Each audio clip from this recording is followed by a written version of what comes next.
sure how fast this is going live. I'm guessing we might be live now. I'm going to take a look.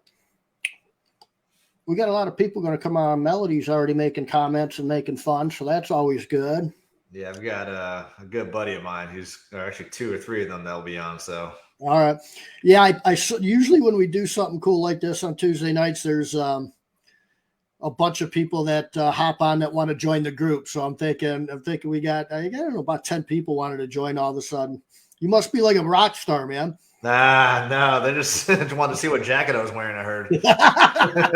Well, after the comment about closer optional, I'm sure that somebody's attention out there, and I'll have all of you know that I was set up with that. It was kind of like the you end up asking me, you asked me or close optional, and then you post. Shawn Day said closer optional. It's kind of like Paul Newman said this one time. He goes, yeah, those newspaper guys, they asked me one time, hey, I heard you beat your wife. Did you beat your wife? And he said, hell no, I didn't beat my wife. And the headline was, Newman denies beating his wife. So Shawn Day, blue collar recruiting to recruiting. I got a cough drop in my mouth because I caught my kid's cold, and I'm going through that. Tuesday night, 8 p.m. Eastern, we're usually on. I've got about 7 weeks of guests set up, so we're really rocking this out. I'm following in the path of Plata a little bit because he does really well with his podcast and some other things like that. So I guess I'm going to be getting set up with something like that, whatever that means. Brett Myers replied, I don't know what he's talking about. So let me talk a little bit about recruiting because after all, this is blue collar recruiting. And then we're going to bring JC in here in a minute and we're going to get into it. January jobs report real quick came out last week sometime, and unemployment actually went down. It tightened up quite a bit. We were seeing some good application flow coming in January. So I don't know if this report's kind of a blurb or not. And like I always tell people, I'm not an economist, but I really, really do keep my eye on the ball with stuff like that. It's the unemployment rate dropped to 3.4%. It's lingering around 3.7, 3.6 for month after month after month for a lot of months in a row. At 3.4%, I believe that is like not been that low since 1969 or something crazy like that. So that could be a little goofy thing.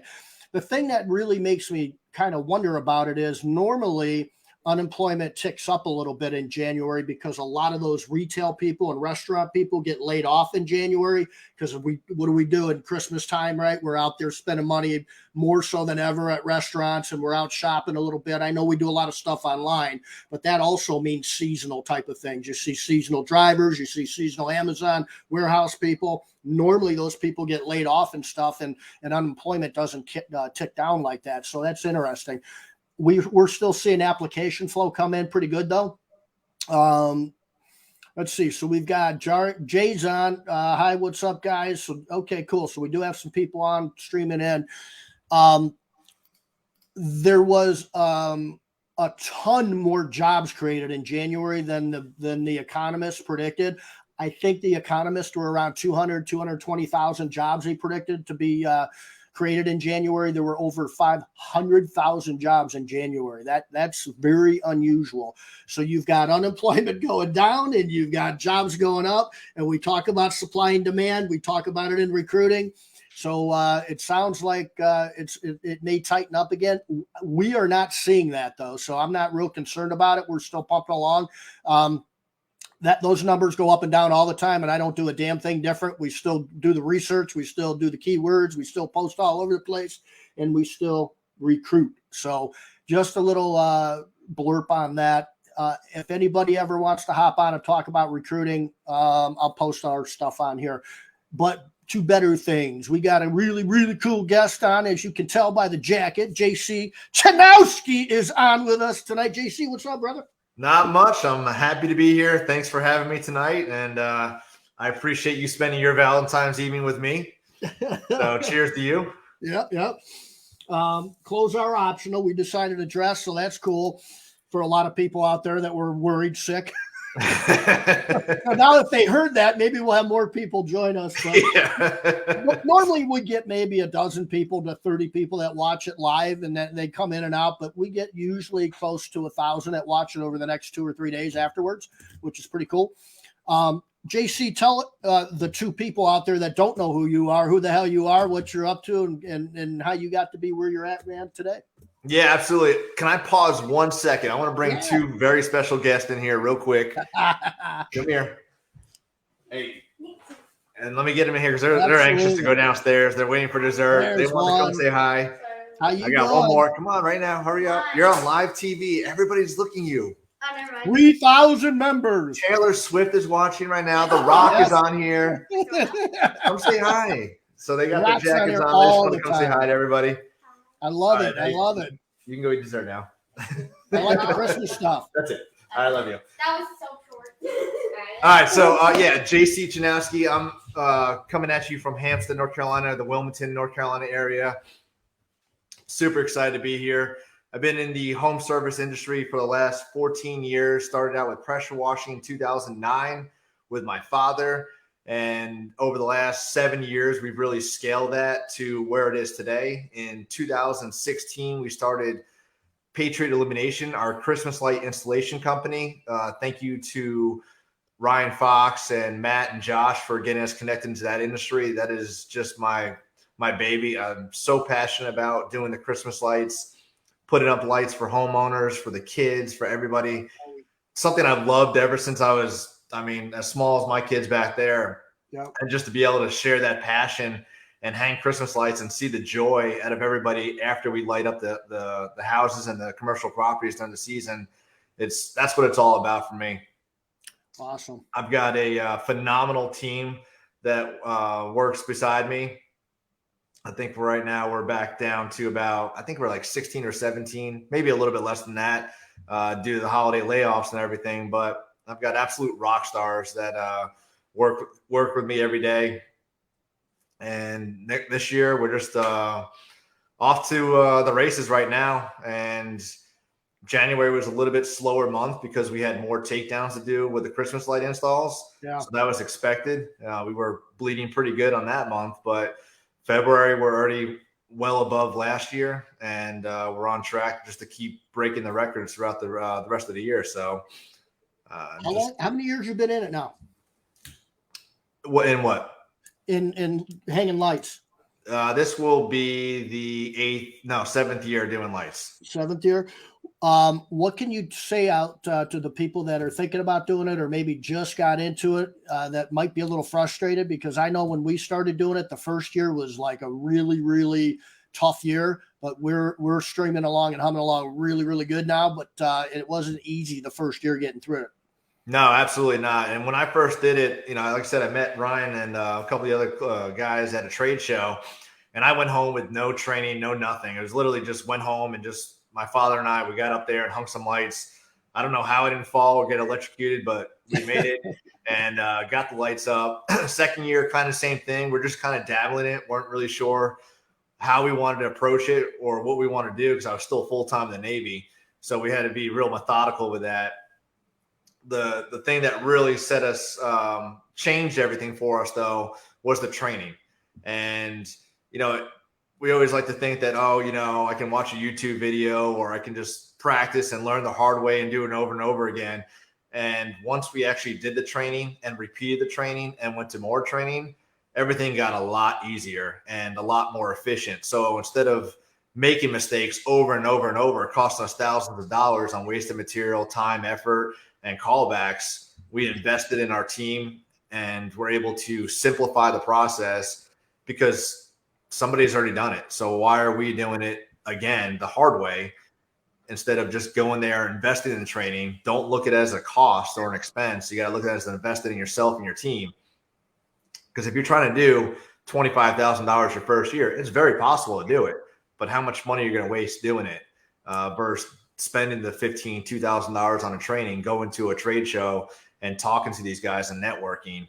And that $25,000 can easily become $35,000, $40,000 because now you're more efficient, saving money, and you're spending your marketing dollars more efficiently too. Yeah.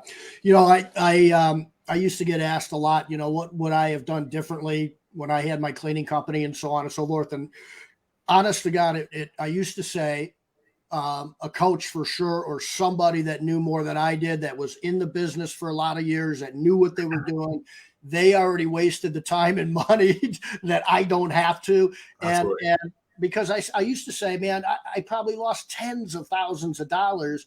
And now that I'm older, and now that I can look back at it, and now that I learned from so many good people out there like you and Hayden and Matt and all kinds of different people, it's hundreds of thousands, easily Oh yeah, hundreds of absolutely. thousands of dollars that I threw down the toilet. I could have reached, the $1 million mark a lot quicker. I could have reached the $500,000 mark so much quicker. The amount of money you leave on the table and waste is just outrageous when you think about it. Yeah, no, absolutely. The education is absolutely key, and the coaching too. Again, we get fixated on that cost, and you're like, I can't afford that. And the real answer is you can't afford not to do it. Yeah. I don't even want to say how much money I spend right now on coaching between the two groups that I'm in, because it'd probably make a lot of people sick. But the learning curve has just been shortened by so much because of all the great coaches that I deal with on a daily basis. That the knowledge and the wealth that they're giving me is priceless. And the second part to that is hiring. We always want to say, I can't hire, I can't afford it. What if I can't get the work for them? What am I going to do? And I still remember my first hire back in, I think it was 2016, right around that time. I had that fear, just like everybody else. Like, I'm going to hire them, but I don't have the work. And how am I going to keep them busy? And how can I trust them? And all those things.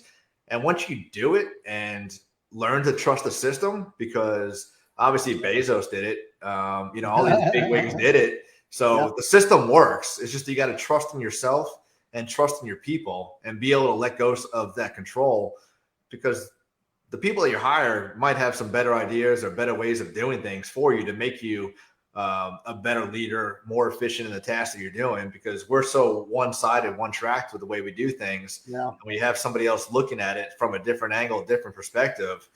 You're like, oh my God, why didn't I think about that? And the whole time they're like, that was easy for me.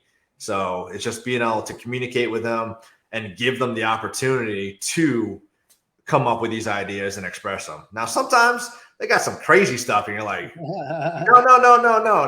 Let's just get back to hanging some lights. But Right. The amount of times that my team has come up with some stuff and I'm like, why didn't you say this sooner? And they're like, I thought it was kind of dumb. I'm like, no, it's brilliant. Like, I need this coming out of you more often. This is amazing. Yeah, it's a kind of a strange thing as entrepreneurs. We have to scale and grow businesses by getting further and further away from the customer, the installation, the repairs, or whatever our techs are doing out there. Then we got to layer a customer service people talking to clients. So we're even further away. Somebody's managing, and we're just getting further and further away. So to have that professional team put together to be able to talk to you and feel comfortable coming to you with those ideas is just critical when you're trying to grow and scale a business, because you're putting yourself purposefully and wisely so to grow and scale a business further away from the client, right? That's really what we're doing if you think about it. Yep. And that doesn't seem like it's very a wise thing to do, but that's the only way you can grow and scale a business. And one other thing, JC, that you mentioned too, is that, and I always believe this to be true, you've said it in a positive way, which I like. But I think that the obstacle at most times than not is fear when it comes to business owners, entrepreneurs. They're just sort of fearful of something. Whether it's, I don't want to invest that money. We've all been burned before on something or another, with a lot of money that we just was really painful. And then sometimes we tend to stop and become fearful instead of maybe learning from it. That's a good experience to learn from. I had Angela Schroeder on the other night, last Tuesday, I think it was, and we talked a lot about that fear and how to overcome it. Where I'm at a point in my life, I'm getting to be an old frickin' dude, and I actually am aware of the importance, and I invite shitty things to happen to me. because if I don't learn, I don't grow, I don't get out of my comfort zone. That's become really important to me, to have really shitty things. And and that's how you build character. I mean, you can't build character with, ice cream unicorns and that type of thing. So, the Happy Gilmore when he dreams type of thing, that stuff that doesn't help build character. And I've had a lot of opportunity, man, to build character in my time. So. Yeah, and that, as the small business owner, the young entrepreneur, we want to have control of everything. We want perfection. We want to make that customer happy no matter what extent we have to go through. And over the years, we realized that you're not always going to make them happy. The customer is not always right. I truly believe that. Like, I will go to bat for my team if they're right, if they're not in the wrong, like the customer's saying. 100%. I have no problem going to the customer and saying you're wrong. They did it right, and this is why, respectfully, obviously. But I have, that control thing. It's like you don't want to let go of it because it's got to be perfect. It's got to be 100%. It's got to be my way, or else it's not the way. And then as you progress and you start hiring and you let them out there, it's not going to be the exact way you did it, but it may be a way it can get completed, and the job was still done. The mission still completed. Oh, okay, great. All right, next. And like you said, the expensive mistakes. I used to get so upset if we lost like a $2 nozzle and left it someplace, or a strand of lights at a house, and we find it like the end of the year. Like, I would just get angry and frustrated. And now, if they come to me and say, "Hey, JC, we messed up," or they say the real word, the first thing I ask them every single time, no matter what, is anybody hurt and is everybody safe? And if they say yes, I'm like, all right, what happened? Well, we just got T-boned by somebody who wasn't looking. And this was when I was in Florida with my kids 2 years ago in the summer. I was like, all right, nobody's hurt, right? No, the truck was like just completely done, out of commission for 7 weeks. It was during COVID and all the parts were out on back order. I didn't care though. Like, the guys were safe. They didn't have to go to the hospital. They were fine.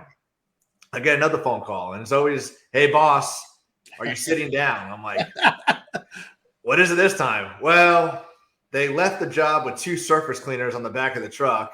And while they're driving down the road, both the surface cleaners came off the back of the truck. I don't know how both came off, but they both did. And by the time they turned around on the highway, somebody already snatched them up and drove off with them. Oh, jeez. So you got what, $1,600, $1,700 gone. Again, did anybody get hurt? No. I looked at the guy who lost. I'm like, what happened? He's like, I don't know. I must have forgotten. So, instead of getting pissed off, yelling them, write them up and all this stuff, I just laughed about it. I'm like, what can we learn from this? And what can we do better so the next time this doesn't happen? They felt better about it, because now, instead of them being fearful of hiding everything and anything from me, they know they can come to me and say, "Hey, we messed up," or "Hey, we lost this," or "Hey, this is broken." And they don't have to worry about that repercussions of me yelling at them, writing them up and all that stuff, because what's a couple of dollars, a couple $100? Yeah, when they're making thousands of dollars a day on each truck. So does it suck? Yeah, of course. Nobody wants to lose $1,600 in equipment in one shot like that. But again, we learn from it.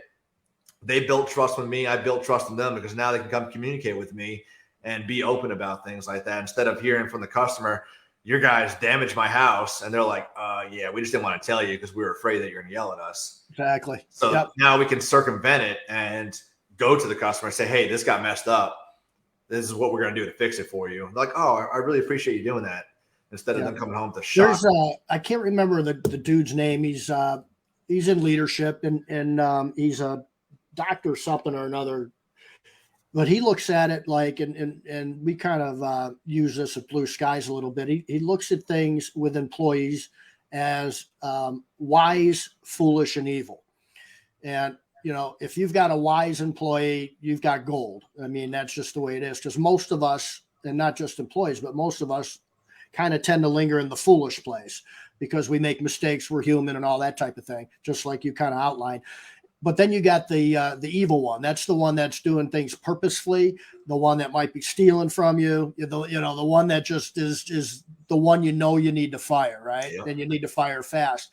It's the foolish ones we're kind of talking about that go out every day. They really do try to work hard. Sometimes they might have a bad day. I've had a great employee for 5 years that all of a sudden started dating some moron, got hooked on heroin, and turned into just this heroin addict. And she kept telling me I got mono, and it's not those two things kind of looked alike when you're kind of sleeping when you come in the office a little bit. And so after 5 years of being a great employee, what was I to do? I mean, I never saw that coming. She just was a phenomenal employee, but I told her, I said, you can't work here, but I sure as hell will take you to anywhere you want to go and get help. Right. And I'll be right by your side doing it, whatever I have to do to help you. And it took her a little bit to get clean. She's been clean, and I still stay in touch with her. She's been clean for years now and awesome. Doing really well. So there's just so much more to it, and letting people be human. And then also, like you said too, I love is allowing them to be transparent and not feel that they need to tiptoe around things, because when you're screaming and yelling, you're going to get in trouble that way, because they're not going to tell you things that they otherwise would have been helpful to you, your clients, or them, fellow employees, or your cash flow, or whatever it is. So that's a huge point with leadership, is to get these people we call employees that go out and help us pay our mortgage and buy nice things for our families. We better make sure that they feel comfortable coming to us with things.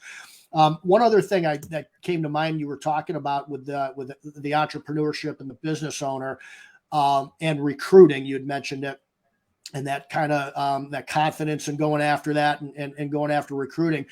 I've been trying, and Platt has been a real good mouthpiece for me too, with talking people. Platt that's a sentence you hear a lot. Platt is a good mouthpiece for something.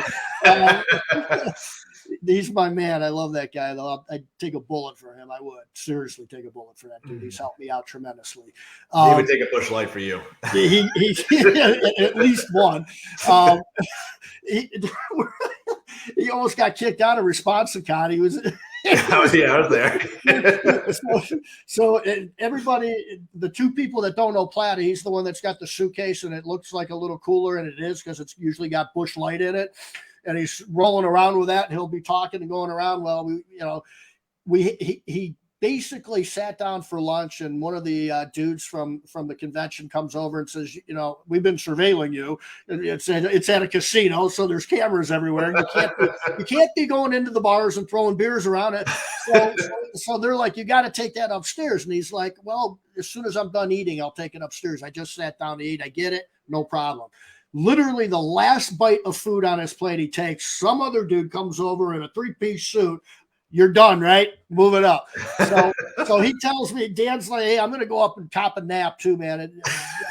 Cop maybe a nap for an hour or two, and then I'll be back down. So like an hour and a half, 2 hours goes by, and I text him. I'm like, hey, I'm down by the booth. If you need me, I'm down here. And so he comes down, and I go, did you get a nap? And he goes, no, man, I couldn't figure out how I'm going to get the beer back into the convention. I couldn't sleep, man. I couldn't sleep. So he's just awesome. He's a trip. But we've been just pounding for like 3 years, man, about the mindset of treating recruiting the same way you do with marketing and sales. It is identical. I don't care what I see, read, or hear. I will take the word sales and marketing out of that sentence, or out of that website, or out of those flyers, whatever it is, and I will replace it with recruiting, and it'll fit, it'll work, and it'll mean the same thing. We've got this thing, the spectrum of things we do for marketing and sales. And at the end of that spectrum, we've got this human called a client. Same exact things we need to do. We need to attract people, tell them why we're good for them, why we're the best for them, why they're going to love to use us or come to us and work for us. We just call the one on our spectrum in recruiting a candidate or an employee. And that's really one of the only differences. And which is no difference. The main difference, in my view, and you touched on this too, JC, is the employee is the one that goes and gets you at hundreds of thousands of dollars, where a residential window cleaner might bring you in $1,000 client, right? There's a big difference in revenue. But as business owners and entrepreneurs, along with our ego, which you have to be in business for yourself, you got to have an ego, right? I get it. But what do we always talk about? Revenue. How many trucks I have on the road? I've got X amount of clients, and I spend $3,000 a month on advertising and marketing and Google this and Facebook this. And when I talk to somebody about spending $500 to boost to go find an employee or two, they look at me like I've got 3 heads. Yeah, man. They're like, what are you? And I've been just screaming and preaching that for like 3 years. And I think the industry, because a lot of smart people out there have been talking about it, because the market has been difficult, the labor market. But like you said, people are still doing it. They're still growing. We hired 40 window cleaners last year at one location. It can be done. And I know you've been talking about that lately, and sort of trusting the system and trusting yourself. Talk a little bit more about that, because I know you've been talking about that yourself a little bit. You talking about in regards to recruiting? Yep. Yeah, I mean, like you said, recruiting and marketing, I like to have fun with both of them. And if you're not having fun, you're not going to be able to attract the right people that fit your culture and fit your team and the values and everything like that. And we did, I was the same way. Like you said, like, I got to spend how much money on a job ad? No, I'm just going to do it for free. And then I'll just interview 60 people, hire 5, fire 4, and then stuck with 1 and just wasted all the time, or invest the money early and find those rock stars. And one of the big things we found in the shift of our recruiting was our job ads, for one. It's always the typical must have this, must do this, must. And by the time they're musted out, like, they're next, I don't want this, because it just sounds like that typical 9 to 5. So we really switched it up. I remember one of the things we did for the pressure washing side was pressure washing ninja, and we did that for the Christmas lights too. So we made it, we added an attractive title. So like, a ninja, like, I always wanted to be a ninja karate kid. What am I going to do? And they get into it. And then we talk about the company culture. Like, what are we doing here that's going to want them to come work for us? Not saying that they must have a driver's license. It's pretty typical. Most people have a driver's license. They got to get to you somehow. But we show them all the fun things that we're doing. Talk about the company culture, how we want them to be part of the team. We tell everybody that we want them to grow personally and professionally. Yeah, they're an employee, and we call them team members. We really don't like to use the word employee, because we want everybody part of the team. Just like, a football team, the coach doesn't say, go get your employee, they go get your teammate. And so it's the same thing. So that right there, they get excited about that. And then the other real big shift that we did that attracted a ton, I mean, I can't even tell you, it was like a light switch once we did this, was we got rid of the hourly rate and we put the weekly rate. So instead of the $15 to $17 an hour, we did $8 to $1,200 a week. And that included everything, bonuses and tips and all that. But they're not sitting here thinking like, what does that compute to an hour? They're like, wow, that's more than I was expecting to make. So we had a lot more people applying at that point. So again, we made it more attractive, fun, entertaining, talked about what we're doing and what we can do for them, not what they can do for us. And that opened up a larger candidate pool for us. Absolutely. And those are a lot of the same kind of tactical things we do with recruiting too for Blue Skies. We always like the weekly pay. It sounds better, looks better. It is better. It is higher. And, you can get people out there that are your competition that are like $35 an hour, but you might only be working 15 hours or 20 hours or something, might be a half-assed company that doesn't know what they're doing yet and that type of thing. The other thing too is I always say, and you hit it over the fence with job descriptions. I look back at some of the ones we used to use 10 years ago. I wouldn't let my son apply for that job, man. I mean, the one I love the most is you have to be well-spoken. I'm just like, what are we doing? Are we reciting Shakespeare, or are we going out and cleaning shit, and hanging shit? I'd rather have somebody that's got a little, twang, like a Jason Guyman, man. I love that dude. I'd rather have somebody with a little twang like that, but knows how to treat people, or maybe a dialect or whatever, some sort of dialect that they do, and that's their thing. I don't care what they sound like, as long as they're polite and they are, a little bit professional and treat people good. Yep. Well spoken cracks me up. The other thing I always love is when, just like you say, the job description needs to be a promotion as to why they're going to love to come to work for you.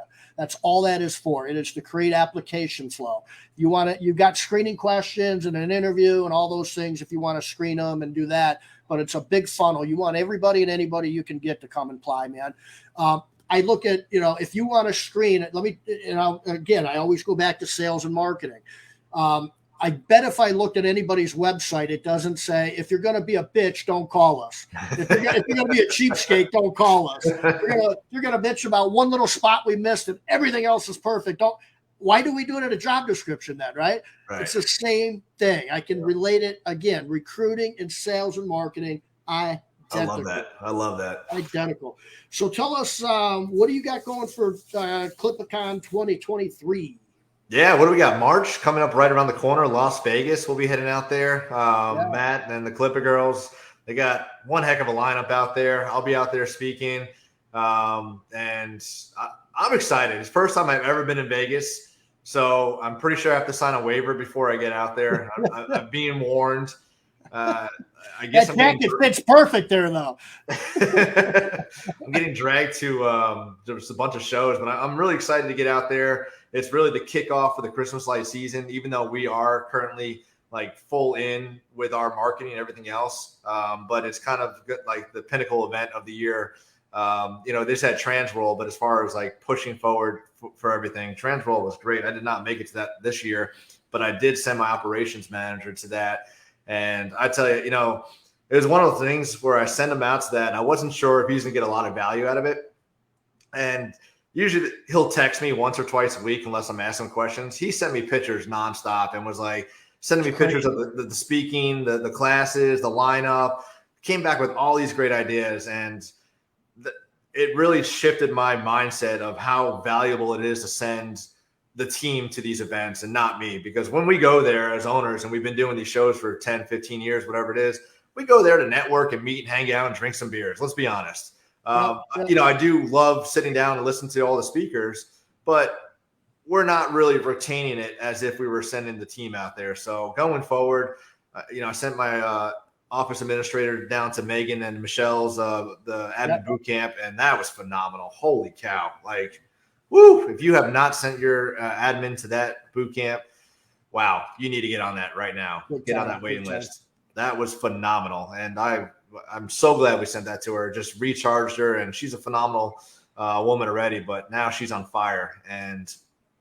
But yeah, so Clippa will be out there. I think I'm flying in Tuesday till Saturday or Sunday. Yep. But I'll be speaking on company culture and leadership while I'm out there. Leadership, awesome. We were at Transworld. That was a trip, man. The Halloween stuff and the Christmas light. That was wild. Absolutely crazy. I kind of knew what to expect, but like Dan's like, we're going to Transworld. I'm like, okay. Do I need to wear a dress or what do we do? I had no idea what the hell was going on. I've heard of it, but never really knew much about it. We had our leadership team down there, so we had a really good time down there. So I'm there presenting on recruiting, and I always have my phone to time myself a little bit to keep track of what's going on so I don't overdo it. And I'm looking, and it's literally, they just shut the doors, everybody's sitting down, and it's my time. And I look down, I was ready to hit my phone button to do the time, and my 15-year-old daughter texts me, "Hey, Dad, Jared just asked me out on a date, so we are not boyfriend and girlfriend."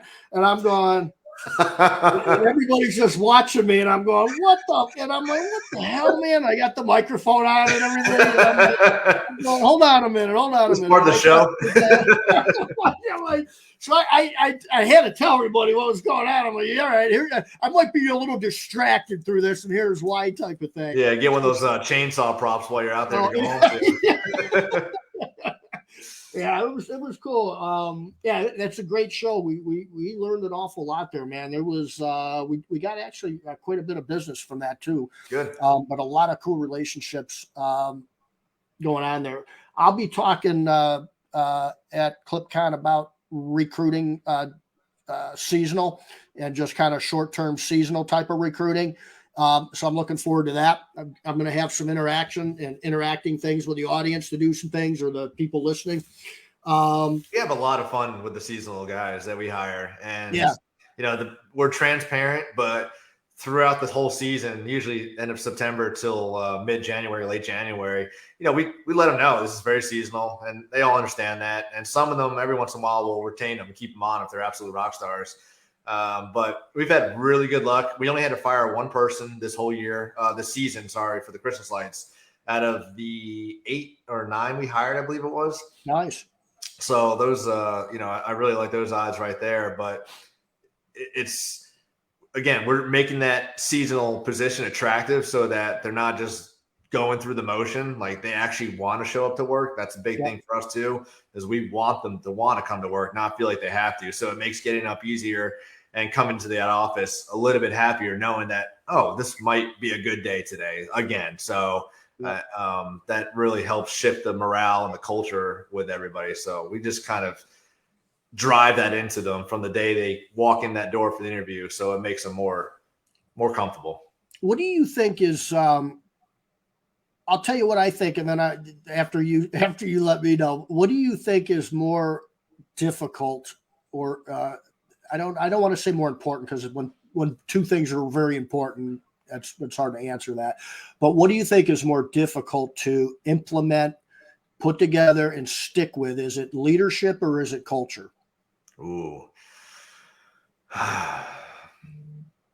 I'm going to go with the culture, depending on what phase of your company you're in, because it's harder to implement good culture if you've already adopted poor culture.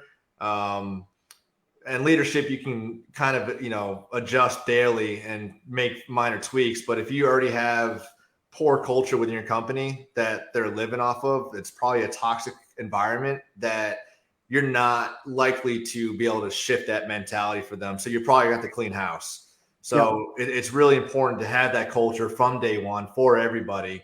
And it's really hard. It really is. I mean, because again, a lot of people want that control and want to have everything their way and the only way, and they don't like having fun doing it.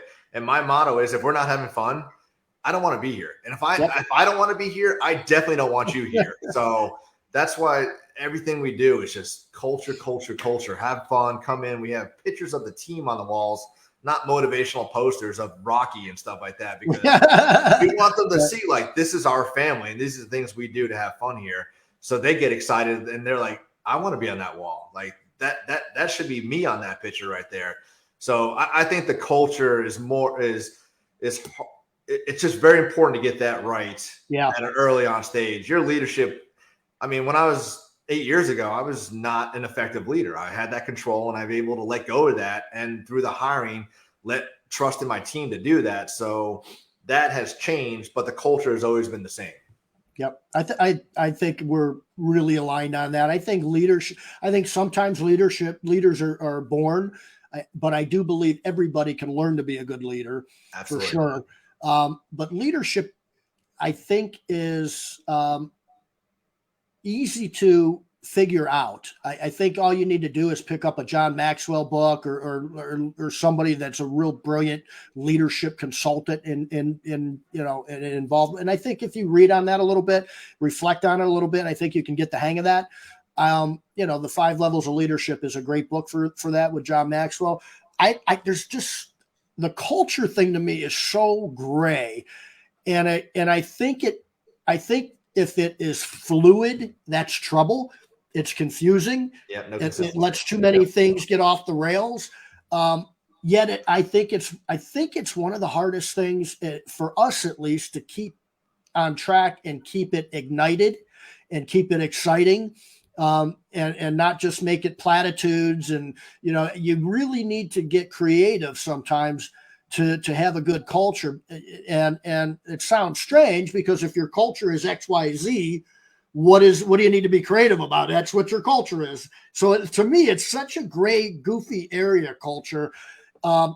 Ben Smith, one of Plata's really good friends out by him. You know Ben, you ice fish with him, maybe, with those guys. Yeah. Ben's culture literally is I've got beer in the fridge and I want to have fun, and that's it. If it's not somebody I want to hang out with, they can't work here. It's that Right. simple. And he's built I think around a $3 million business around that culture. That's not a bad thing. Yeah, absolutely. Yeah. What do you think? No, yeah, and you know, one of the biggest takeaways I got from being the Navy for so long is, you know, you got these 17, 18-year-old kids coming into the military, and there's nothing saying like you need to wait till you've been in for X amount of years to be a leader. When I went to boot camp, within day 1, hour 6, I was there.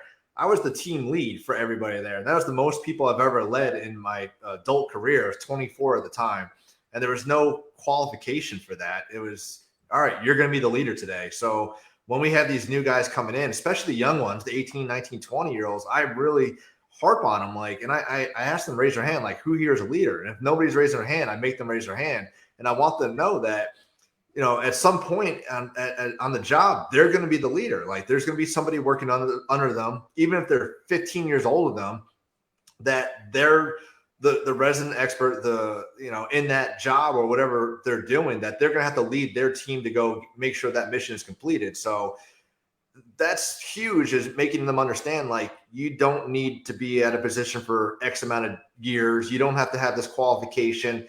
Everybody's a leader.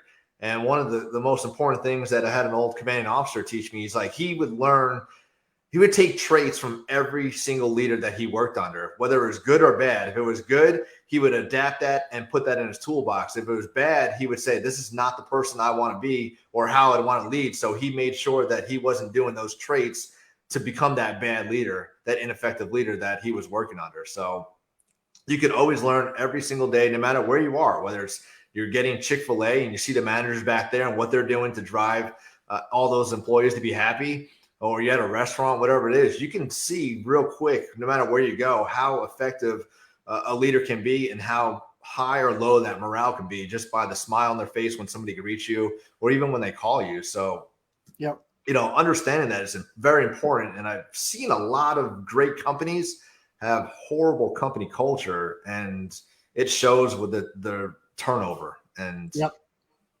That's one of those things too with recruiting, when we, every now and again we'll get somebody that says, man, we hired 3 people, but they didn't last.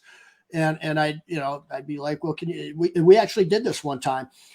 We ended up contacting all 3 of those people to find out what happened. And each of them told us about this manager that was absolutely, absolutely horrible, treated them like dirt, is what one of them said.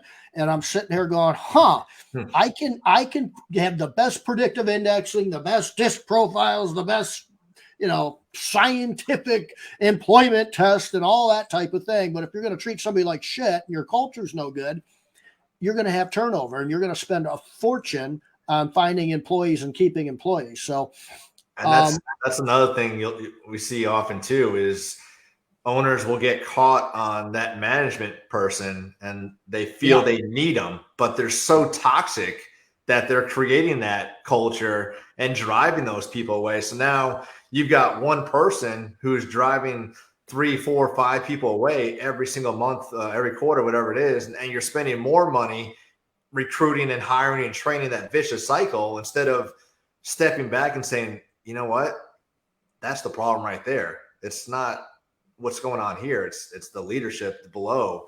And that's hard for somebody to understand and recognize that, and then fire them. I mean, it's so hard to fire somebody that's been with you for so long and you feel that they're the most important part of your company, when really they're tearing you apart. Yeah. And that's a great point, because I've been in a situation where I've had a manager that was with me, and the right manager, the good fit. And then we had to grow, and things had to change. And all of a sudden she was not adapting to that change, and she wasn't adapting to where we needed to turn, because things were changing in the world and the economy, and whatever the reasoning was. You have to be strategic on what there's certain fundamental things that'll never change, right? Kindness and all those sort of things, and continuing to learn, those things are all fundamentally going to be around forever, right? But when economies change, when COVID hits, when all these things happen, sometimes you need to juke and weave and pivot quickly, or you're going to lose your business. So sometimes a really good manager is a different person. I'm not the same guy I was 5 years ago.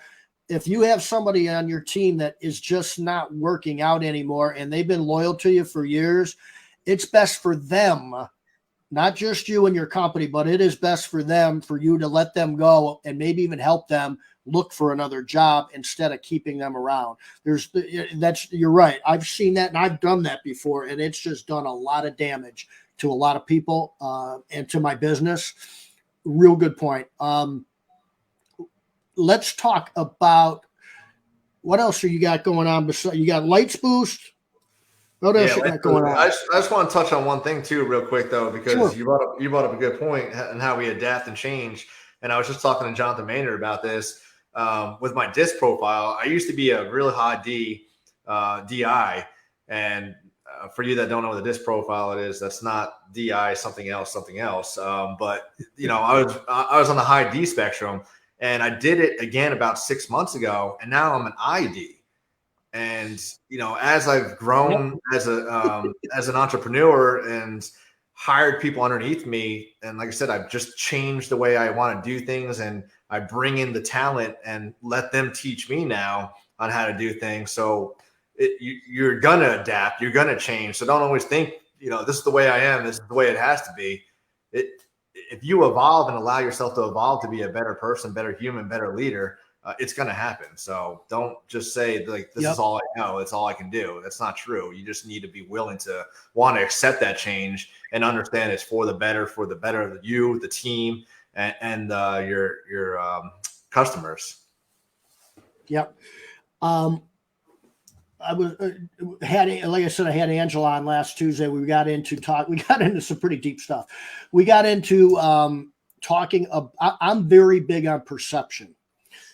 Perception to me is what makes the world go round and round and round.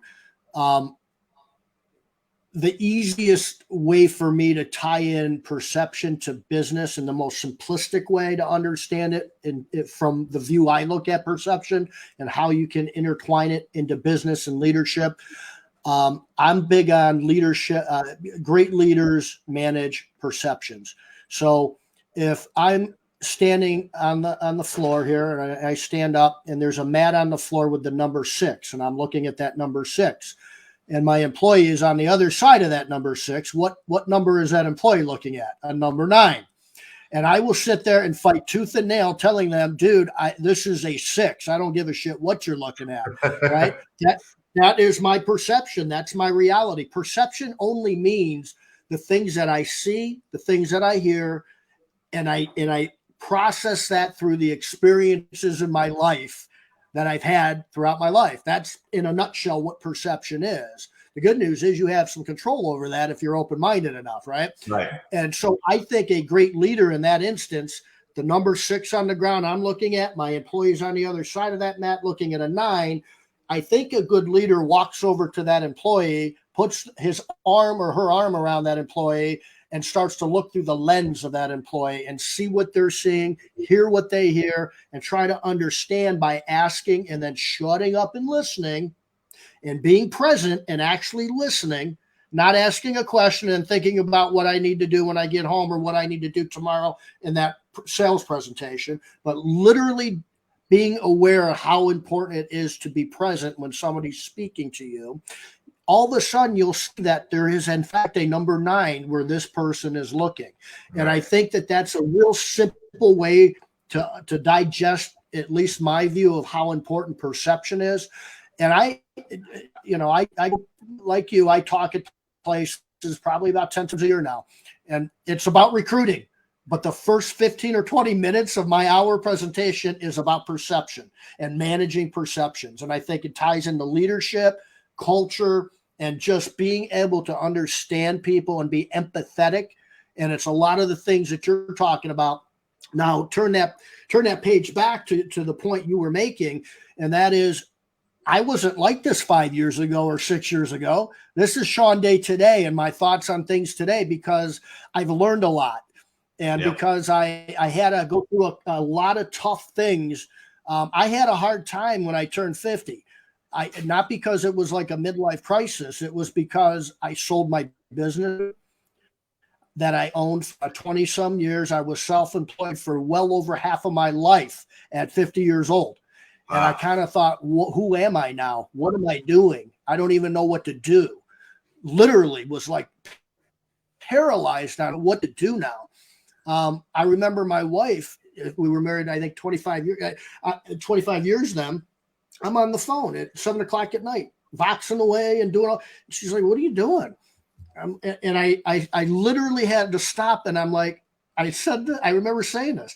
I'm wasting fucking people's time right now. I'm just asking people, how's this going? How's that going? Because that's what I've done for 30 years, man.